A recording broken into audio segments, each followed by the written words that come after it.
Bigfoot cooking.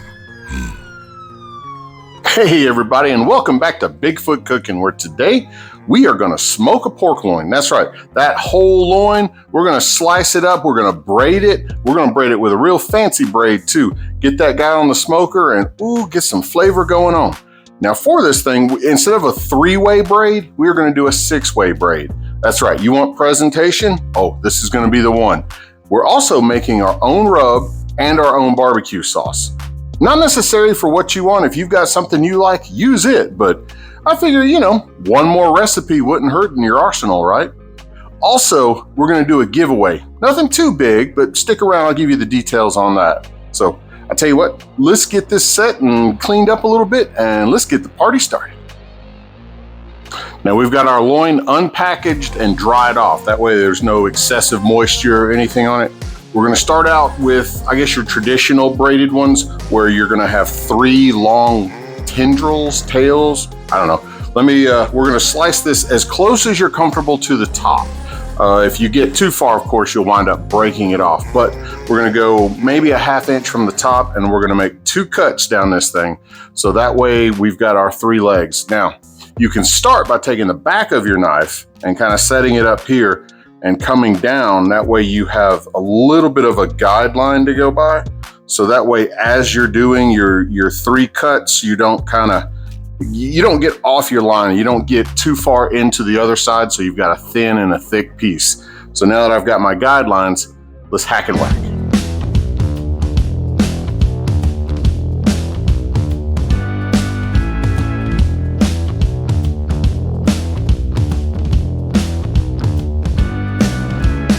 Okay, and there's your 3 legs. Now, if you wanted to do just a traditional braid on this, you could, of course, once you season it up, you basically take, for those of you who don't know how to braid, I know somebody out there is like, I don't even know how to do 3. Play with hair. That's the best way I can tell you. But take the outside, go to the inside. Again, the outside to the inside. And you kind of tighten it up some, but that's your basic braid right there. And that will give you a nice presentation if I pulled it up some. But what we're going to do now, because I want to do this as a 6 braid, is I'm going to take each one of the legs that I've cut and I'm going to come sideways and split them as well. So that way we have 6 legs. So let me trim that down and show you what we get next.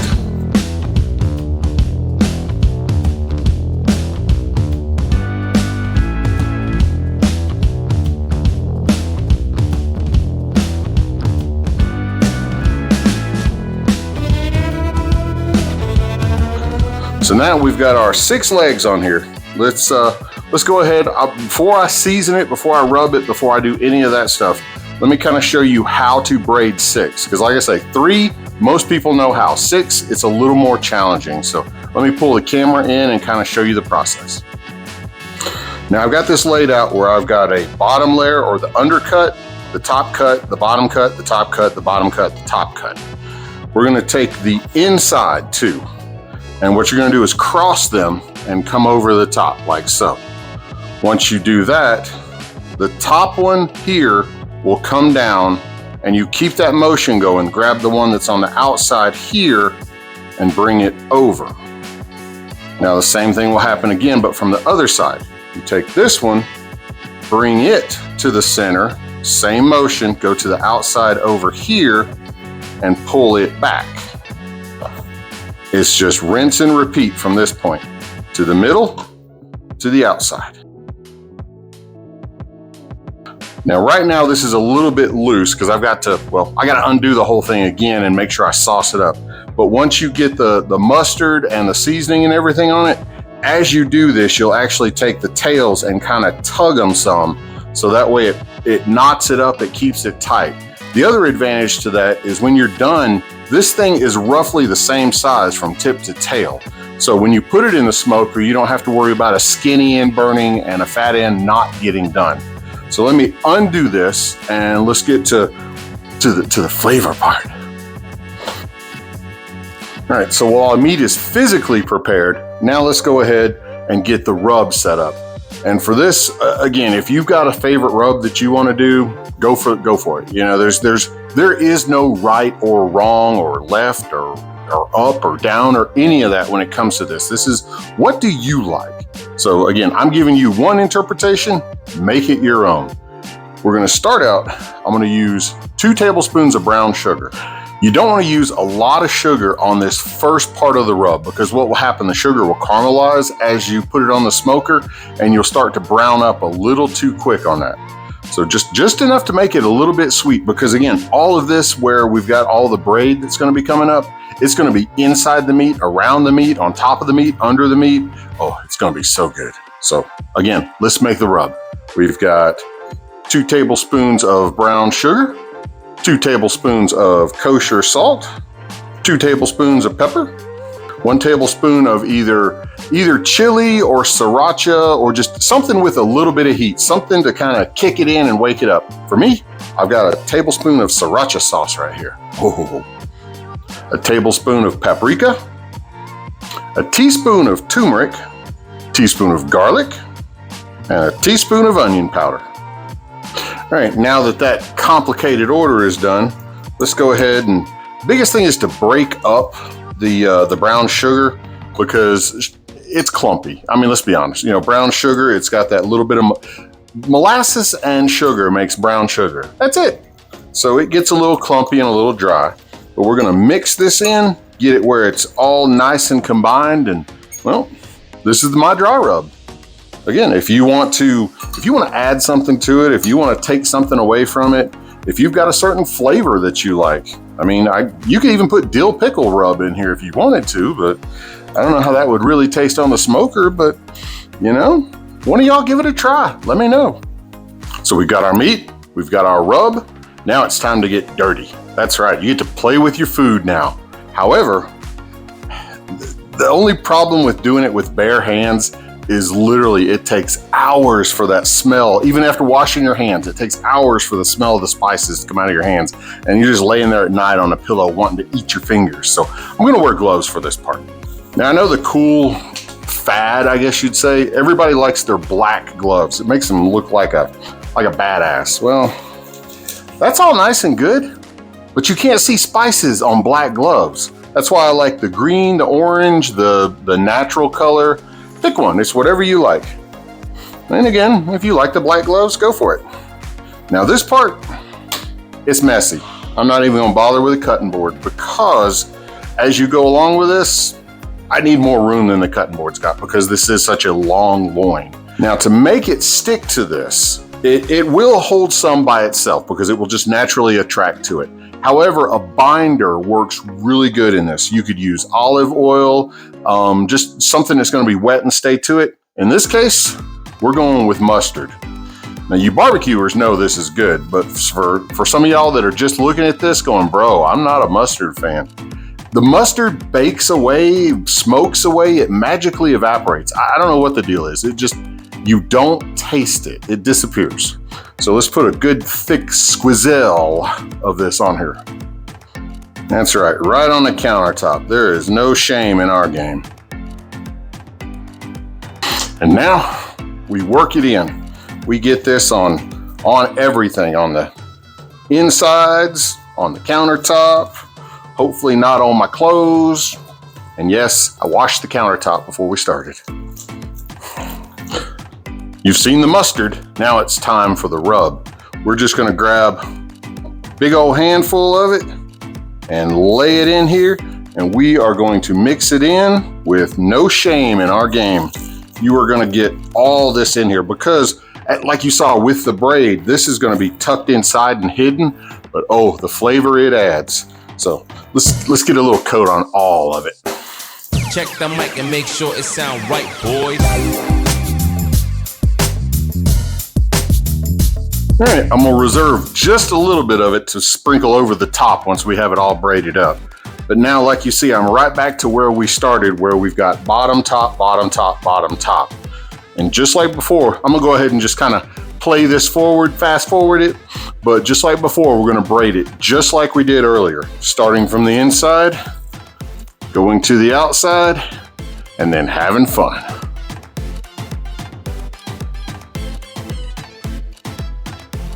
Now, once you get a couple of braids on it before you get down too far, this is where the tightening up matters, because you have all this cut open. You can dry this out if it's not really held together tightly, and you don't want to you don't want to mess up the loin. You've done all this work in preparation and everything. So what you're going to do is kind of grab the legs and just tug them just a little bit. You're not trying to start a 2-stroke weed eater. You're just trying to make sure everything is pulled up tight, and so that way everything is secure.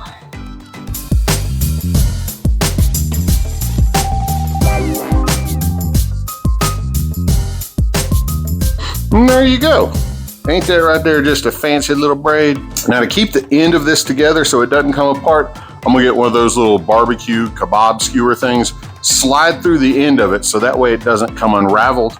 But that's it for the prep work, other than skewing it, putting a little more of this on top, and then we're gonna take it outside to the smoker. So let me finish that up. I'll meet you guys outside. Ah, the Father's Day gift that keeps on giving.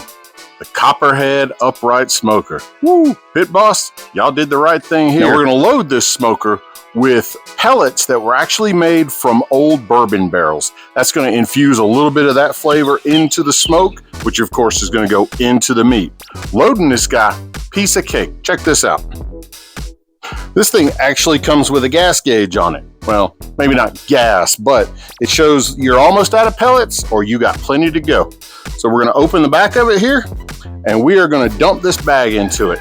Now, if you live in like a really humid area, or like Seattle, I guess you'd say, you don't want to store your wood chips in this thing because the moisture will actually cause the chips to swell. They're not as compressed anymore and they don't burn as good. Fortunately, there's a spot down here where you can dump the chips out when you're not using your smoker. But if you're using it every day, like I am with my brand new toy, not a problem. The chips ain't lasting long enough. So let's go ahead and fuel this bad boy up.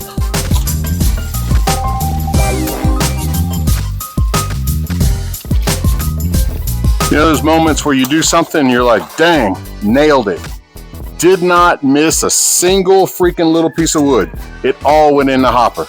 So now that we're loaded, fuel gauge is full, let's spin it back around and fire it up. So to begin this party, of course, open the door. There's a tray right here in the bottom.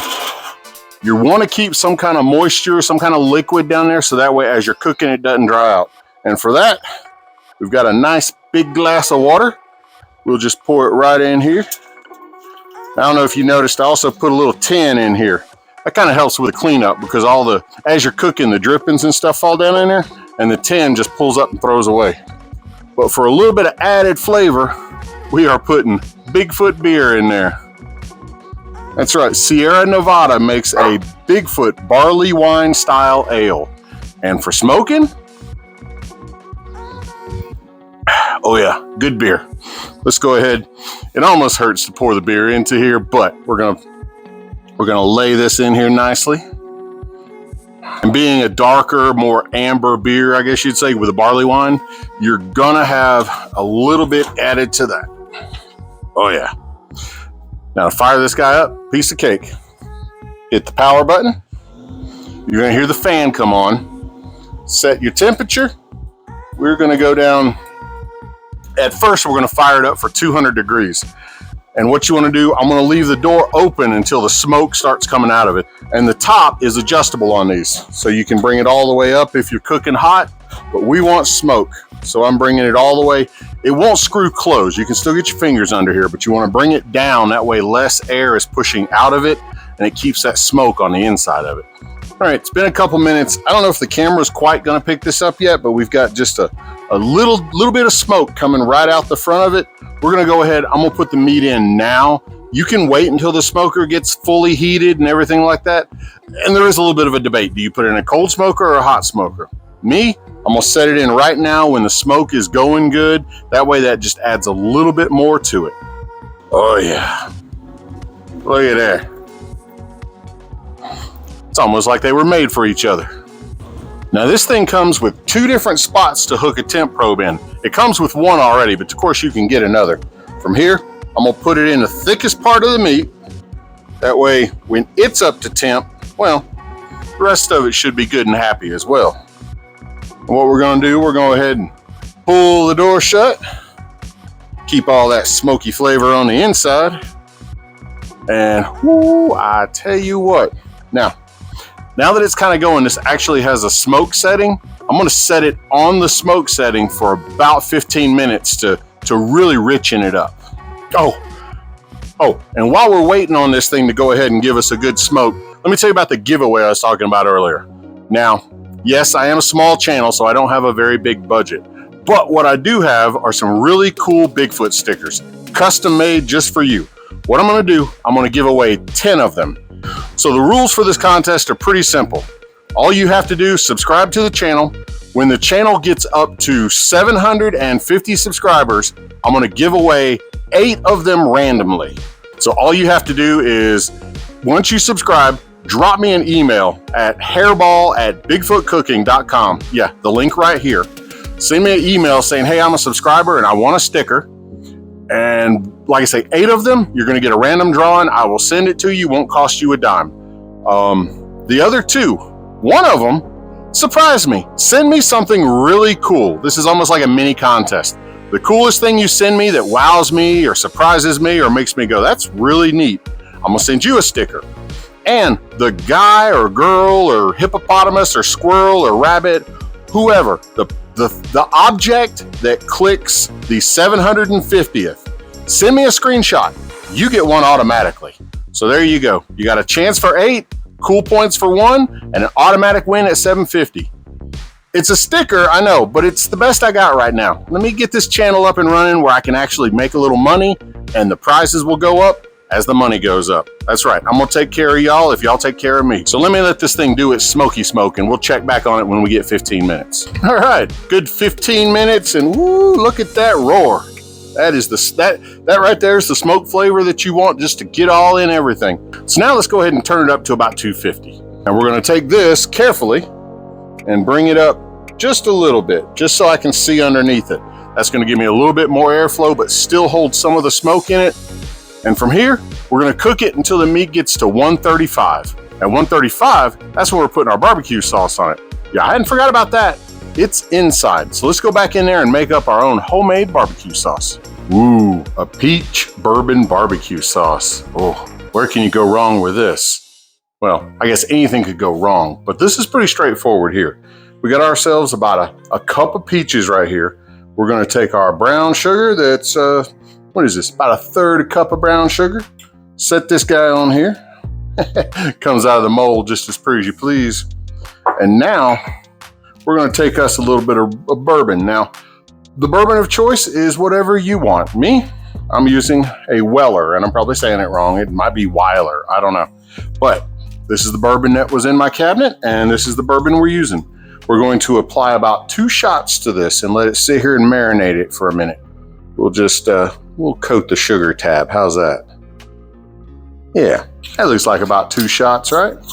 Now we'll give this a little bit of a mix right here. That way the sugar and the bourbon and everything gets all over it. And we're gonna let this sit and marinate while we work on the rest of it. So now it's time for some cast iron cooking. That's right, we're gonna light this baby up. Drop us in about a 1/2 stick of, you know what butter it is, about a 1/2 stick of Kerrygold. By the way, Kerrygold, I'm still hoping for a sponsorship. Think of me. All right, now that our butter has turned into melted butter, let's dump in our onions, because they're gonna take a minute. We wanna soften them up and get them ready. Now that those guys are sauteing away, let's go ahead and take our onion cloves and drop them into the world's best garlic press, because this thing, I tell you what, I really do like it. They've got a newer model out that's supposed to be fancier, but I don't know. I'm kind of still impressed with this one. We'll just give it a little squizzle. Oh yeah. Drop our other one in. And demolishing is complete.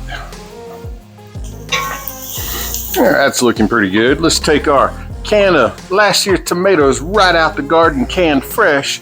We're gonna slide about a cup of them in here. Get them ready for the spot. Now, you can use ketchup if you want. That'll add a different little flavor to it, and there's nothing wrong with that. But I'm trying to do this from just straight ingredients. Those guys have softened up well. Let's add our Worcestershire and our apple cider vinegar.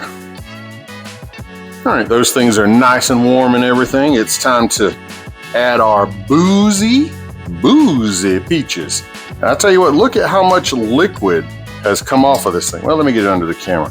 Look at all that liquid right there. We made these peaches sweat drunk happy. Now let's just ease them into the pot. Now, depending on the peaches you use, you may have a little different cook time.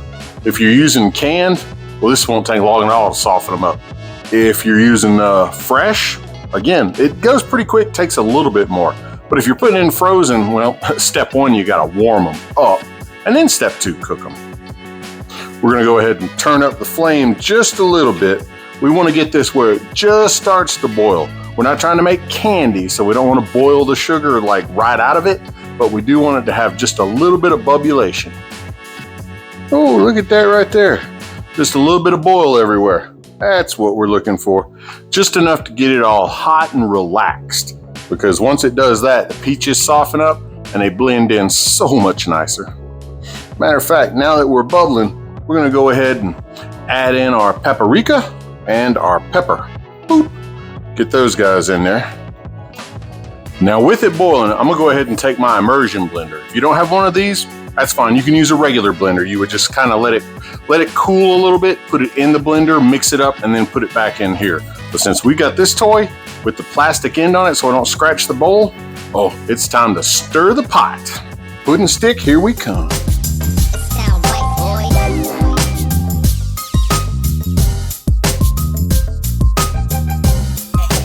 Oh yeah.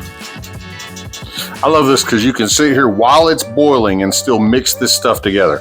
I'm gonna leave a link for this bad boy down below, but I tell you what, as far as like just making life simple, one less dish to wash, as far as taking apart the blender and everything like that, oh, this is so the way to go.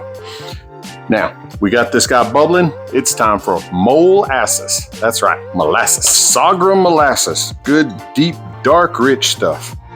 Oh. Look at that stuff dream on in there. Man, good 2 tablespoons of this. Or I mean, you could even do maple syrup if you wanted to do something a little different, but this is where the sweet element's coming in. You could even do a hot honey if you like it spicy, but not everybody in this household is fan to the heat, so I don't get to spice everything up like I want. And see how that darkens up the sauce some? We'll just let this right here simmer on low until we get the desired thickness we want while we're waiting on the smoker. So we've made it up to 135 degrees. That means we are ready to sauce this stuff. Now the sauce I made earlier, it thickened up so nice once it cooled off. I just got to run in the house to get it, and we are going to coat this thing. Oh, hey Benson. Oh bro, you brought the sauce. Thanks man. You are the guy for a Bigfoot kind of guy. I don't know if you're pretty fly for a Bigfoot guy, but okay. All right, so we got the sauce. Let me go ahead and put a good coating of it on the inside. We'll just pop this door open right here. Unfortunately, we're gonna lose our smoke, but for the sauce, it's worth it. And we'll just take and brush this all over this guy.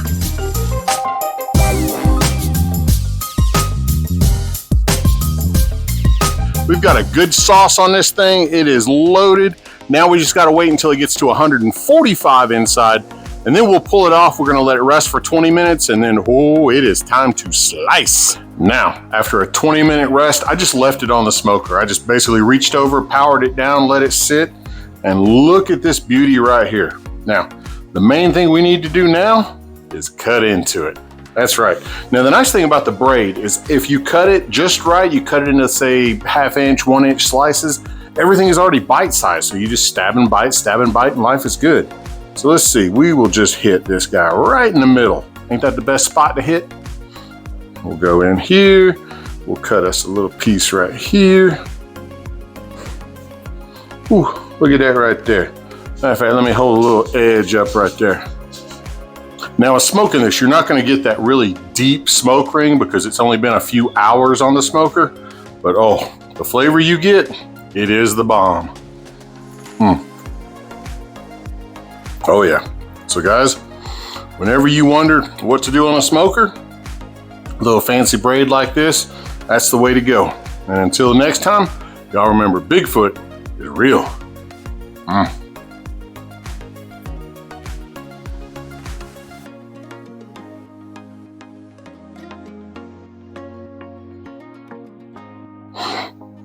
Ooh, peach whiskey barbecue sauce. Where can you go wrong? No, you can't go wrong with that. It's bourbon. That was way more than a shot or two. Again, you're not trying to start a two-stroke weed eater. Oh, but wait, I forgot. We are also going to do a giveaway. That's right. Nothing too fancy, but a genuine certified Bigfoot sticker. That's right.